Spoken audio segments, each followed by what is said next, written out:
¿Cuáles son los retos de la sostenibilidad y los desafíos en la conexión con el Atlántico en esta importante iniciativa que tiene que ver con la conexión bioceánica, ¿no?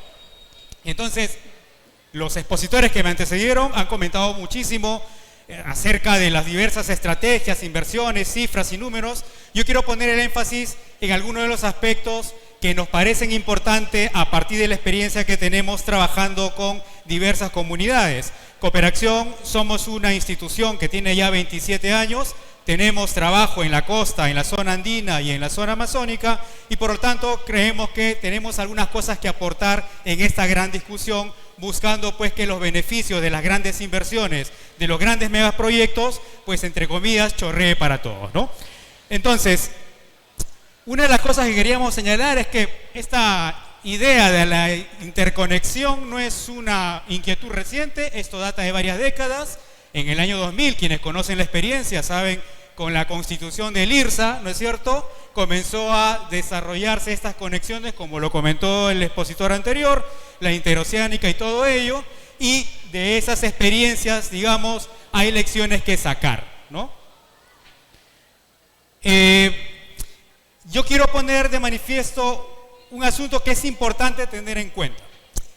El día de ayer, o hace 2 días, Brasil fue sometido a una sensación térmica de 62 grados. ¿No es cierto?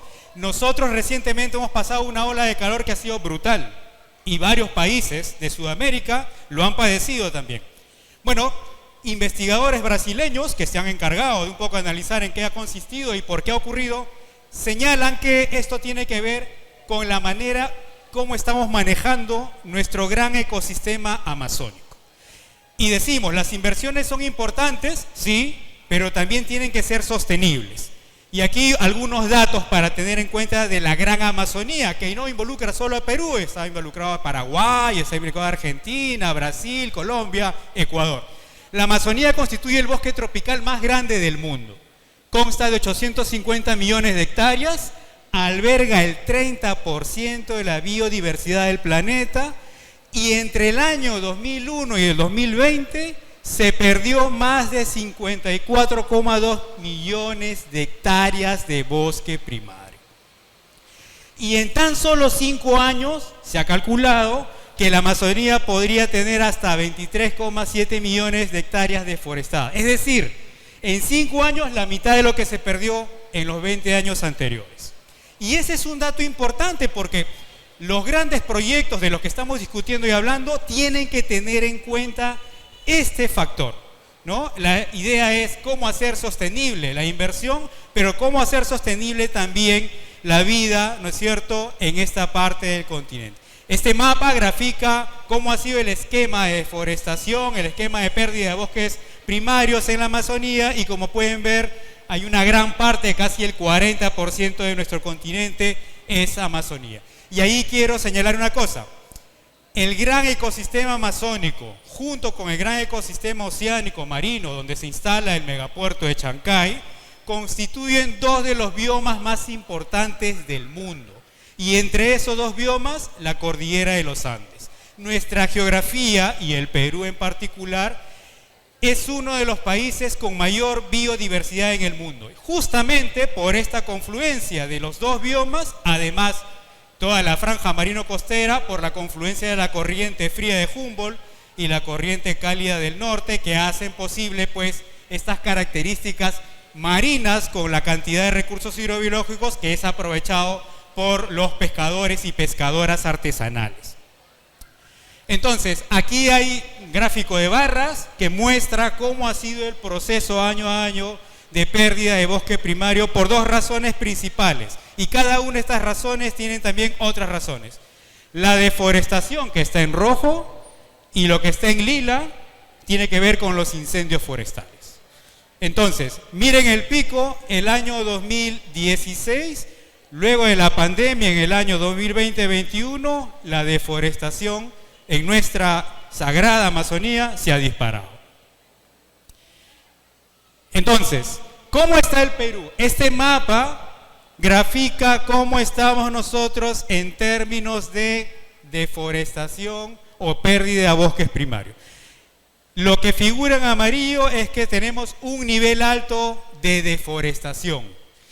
Miren, recuerden este dato. El gran océano, nuestra zona marino-costera, nos provee casi las 2/3 partes del oxígeno que necesitamos en este momento para vivir. La Amazonía, la otra cantidad. Entonces, es importante que nuestras inversiones o que las inversiones estratégicas globales tomen en cuenta esta situación, porque no tenemos otro planeta, no tenemos otro territorio, digamos, ¿no? Y cómo las políticas públicas, los tomadores de decisiones, empiezan a incorporar estas preocupaciones en los procesos de gestión, como ya ha sido señalado, y creo que anteriormente el vicerrector de la UNI, Arturo Fernández, acuñó un término interesante o llamó sobre su exposición al que se ha denominado transición energética, y ese es un tema clave que hay que tener en cuenta, sobre todo los profesionales que se están formando en las universidades.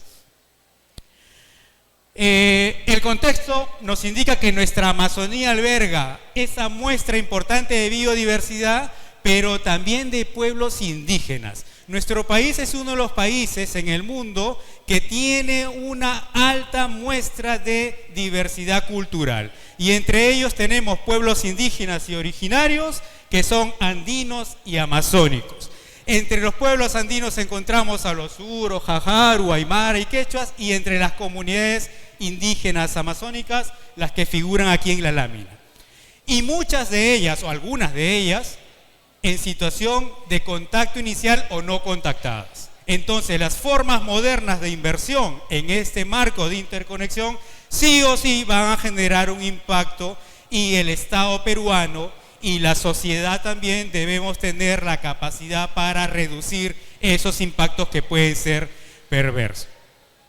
Digamos, este es el mapa que grafica un poco la distribución de los pueblos indígenas en el Perú. Miren, esto es importante, esto hay que tenerlo en cuenta porque es nuestra, digamos, riqueza cultural que ha formado nuestra identidad peruana también.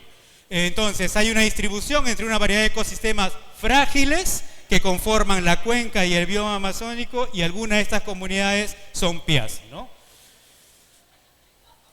Pero también veamos el otro lado, porque no podemos voltear a lo que viene ocurriendo. Nuestra Amazonía tiene una gran dificultad, y esta tiene que ver con la presencia del Estado. Hay una forma de medición que se llama el índice de densidad del Estado, y si vemos, las ciudades de la Amazonía son las que presentan estas dificultades, carecen de servicios básicos, y por lo tanto aparece el incremento de estas economías ilegales que todos conocemos y veremos más adelante. Bueno, ocurre que las economías ilegales también están controladas por mafias violentas, hay un crecimiento demográfico por migración y por llegada al territorio, y esa baja densidad estatal, que es un factor clave que el Estado tiene que empezar a resolver también para que las inversiones de esta conexión interoceánica realmente sea sostenible, porque lo que buscamos es que la interconexión sea sostenible, pero también la vida de la gente, las diversas formas de vida. Entonces, ¿qué cosa es lo que está en juego en esta gran discusión? Y es lo que la mañana de hoy hemos venido apreciando en el marco de las sucesivas presentaciones. Es la sostenibilidad. Y ustedes saben en qué consiste la sostenibilidad. El concepto más básico es cómo asegurar las necesidades de las generaciones presentes sin perjudicar o poner en riesgo las necesidades de las generaciones futuras. Cómo usar racionalmente, y allí hay una forma de racionamiento que tiene que ver con que los recursos en nuestro territorio no son inagotables, se agotan también, y hay que hacer un uso racional de todo ello, porque lo que está en juego es la sostenibilidad del bioma, de la conexión interoceánica y de los pueblos y organizaciones y poblaciones que son afectadas por las grandes inversiones, que además son necesarias sin duda, ¿no? Entonces, nosotros desde el trabajo que venimos desarrollando, creemos que hay todo un reto y un desafío en este concepto que hemos acuñado y que llamamos la Ruta Mar Amazónica.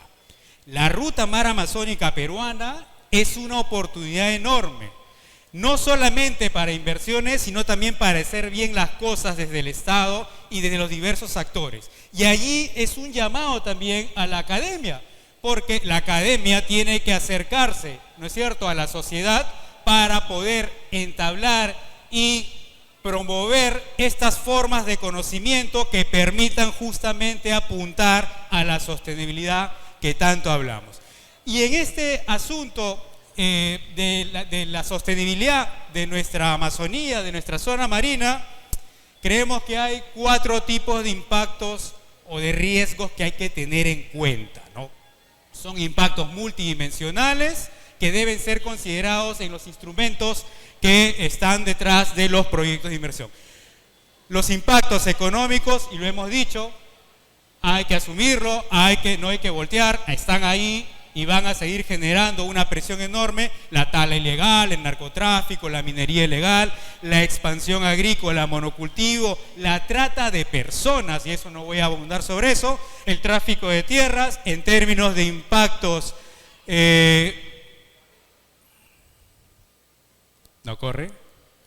ambientales, la deforestación, los incendios forestales, la depredación de ecosistemas frágiles, la contaminación, la emisión de CO2 y finalmente, en términos de impactos sociales, el crecimiento en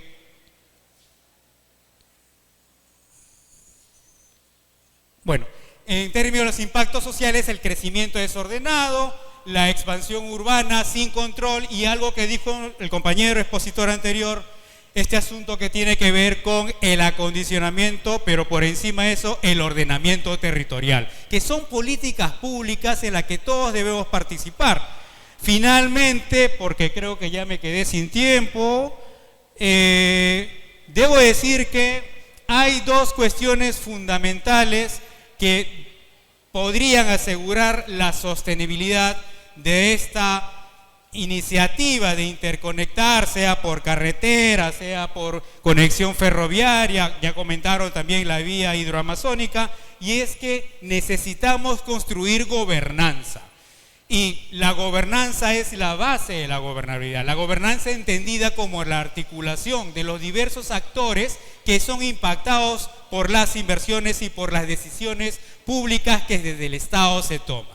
Y esa cuestión de gobernanza implica tomar en cuenta los diversos puntos de vista, porque yo recojo la presentación anterior cuando comentaba del proyecto en Huaura, ¿no es cierto?, la socialización del proyecto. Es decir, no podemos seguir manteniendo los déficits de comunicación, porque no comunicar estratégicamente lo único que va a hacer en nuestro país es aumentar la conflictividad en el marco de estas iniciativas. Y como bien dice el nombre del evento, el marco de los 5 hélices, nosotros como país estamos conectados y comprometidos globalmente con el cumplimiento de 17 objetivos de desarrollo sostenible. Y dentro de estos 17 objetivos, las iniciativas de interconexión, el megapuerto de Chancay y las otras iniciativas que se desarrollen, deben considerar estos objetivos, metas e indicadores para reducir justamente esos escenarios de conflictividad, esos escenarios de asimetría, porque digamos, las inversiones son importantes, pero también tienen que ayudar a reducir las desigualdades. El Perú se ha convertido en uno de los países más desiguales del mundo. Y ese es un gran problema, porque detrás de ello se fomenta informalidad y pocas oportunidades, y lo que hoy vemos, problemas de inseguridad. Bueno, lo que mencionaba, el asunto de la gobernanza, transformar la idea de que lo económico está por encima de lo ambiental. Yo creo que es importante en este siglo, año 2024 y en adelante, tener en cuenta que la dimensión ambiental debe ser genuinamente considerada en los proyectos de inversión, tal como se considera la dimensión económica. Todos aspiramos al crecimiento, ¿no es cierto?, y a las oportunidades que se deriven de las inversiones, pero también tenemos que pensar que tenemos un solo lugar y esto se puede acabar en cualquier momento. El hecho de estar agitando, ¿no es cierto?, dándonos aire, esa expresión del calentamiento global, de las anomalías climáticas, y que tienen que ser consideradas en los procesos de inversión. ¿Cuáles son los desafíos para terminar? Y con esto cierro.